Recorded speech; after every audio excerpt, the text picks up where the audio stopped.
bienvenue pour cette 5e édition du K-News, une review hebdomadaire des tendances YouTube et Twitter. Cette semaine, si vous aimez la diversité, vous pouvez aller vous faire foutre. On a eu une quinzaine de vidéos sur Squid Game dans les tendances YouTube tout au long de la semaine. Plus exactement 14 vidéos, dont 5 vidéos qui nous révèlent les secrets de cette série. Merci les gars. Bien sûr, on a eu le droit à un short de Fantasiange. C'est l'exemple parfait du daron divorcé vraiment cringe aux fêtes de village. Il overreact comme un attardé et fait des vidéos de 30 secondes format casse-croûte pour YouTube. La plupart de ces vidéos, ce sont des scénarios qui sont faits par des enfants de 5 ans. Et ça tombe bien parce que la moyenne d'âge de ses abonnés est entre 6 et 10 ans. Bon, si on regarde rapidement les autres vidéos Squid Game qui ont été faites, on a du Roblox, du Minecraft et on a même du Brawl Stars, bordel de merde. Mais ce qui vient vraiment conclure toutes ces vidéos merdiques, c'est le roi de tous les êtres les moins drôles de cette planète. C'est bel et bien Norman qui vient gratter un peu de hype.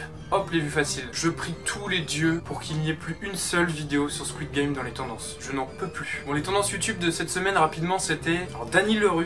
Oui, alors ce type est né sur Vine, je crois. On pensait ne plus avoir affaire à lui après la suppression de Vine. Mais malheureusement, j'ai appris récemment qu'il était en train de survivre sur YouTube. C'est un peu comme les chiens qu'on abandonne en été sur les autoroutes. Sauf que celui-là a suffisamment de courage pour poursuivre la voiture jusqu'à ton arrivée, donc tu te retrouves un peu obligé de t'en occuper. Le concept de ces vidéos est très simple. Pas une si mauvaise chose dans l'idée. C'est français versus russe. Par exemple, la nourriture française versus russe. Voilà, comme je disais, dans l'idée c'est pas mal, mais le truc c'est que ce type a un humour -5. Il rend très cringe, il vous suffit de lancer n'importe quelle vidéo au hasard sur sa chaîne, vous la laissez 15 secondes et vous allez très vite vous en rendre compte. On a eu un prank dans la semaine et tel un zoologue, je suis en train de comprendre petit à petit comment certains êtres de la plateforme arrivent à se développer. Écoutez-moi bien, soit ils se regroupent et forment une espèce de ligue des feats, ou alors certains gros noms apparaissent dans les vidéos de leurs potes. C'est aussi simple que ça, regardez. Ici la vidéo est de Baizouk, inconnu au bataillon, mais dans le titre, boum, Momo, de la chaîne GameX13. Bon, j'ai pas grand chose à dire, hein, c'est de la grosse merde. C'est scénarisé de A à Z. Vous allez pas me faire croire que la personne dans le prank ne voit pas le nain caché derrière le rideau qui tient la caméra.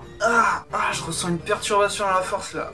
Qu'est-ce qui se passe? Attendez, on est en 2010 là? Ayoub qui sort une vidéo sur Deer Simulator. C'est du niveau de God Simulator en fait. Bon, Ayoub s'est claqué au sol, lui-même il se fait chier dans sa vidéo. De toute manière, c'est du même niveau que Anas. Hein, en fait, c'est la version Eco Plus d'une version Eco Plus. Allez, on va voir ce qui s'est passé sur Twitter, c'est un foutoir pas possible. On a eu un hashtag Facebook Down, nous a permis de revoir nos darons l'espace d'une journée. Vous savez, pour elles, c'était un peu comme une mi-temps. Elles ont pu se reposer un peu avant de retourner sur leur niveau 2546 sur Candy Crush. Il y a eu aussi Instagram dedans, bon ça voulait dire une journée sans Anime Girls for You et ça fait mal. Alors tenez-vous bien, en fin de semaine le hashtag Twitch est apparu, donc l'intégralité de la plateforme a été divulguée, c'est-à-dire les codes sources, mais le plus intéressant, les paiements des créateurs. Donc en tout nous avons 51 chaînes françaises dans le top 1000 des streamers. Je pourrais être fier si seulement à la 68e place il n'y avait pas Locklear. J'arrête pas d'en parler dans mes K-News, je sais, mais là la situation est grave. On a eu un thread explicatif très intéressant de Zerator, je vous invite à aller le voir et à aller le lire. Et dans ce thread on peut rapidement voir une balle perdue pour Locklear. Ce à quoi il répond en live, mot pour mot. Si je me casse au Canada, c'est la même chose que si je me casse à Malte, c'est la même chose en fait. Ça change rien à vos putains de vie en fait. Bah si imbécile en fait, tu vois, il y a quelque chose que t'as dû oublier là où tu te trouves, mais chez nous, il y a quelque chose qui s'appelle les impôts. C'est chiant, certes, mais ça m'évite de payer 10K pour un passage aux urgences et 50K pour l'année de scolarisation de mon gosse. Continue de profiter du système, il y a aucun problème, on se revoit au prochain The Event, hein, parce que je doute pas une seule seconde que tu y seras, parce que tu es quelqu'un de généreux et de solidaire. Bon, je pense que j'ai fait le tour, on se voit lundi prochain, à très vite, c'était Castiel pour K-News. Ciao, ciao, ciao.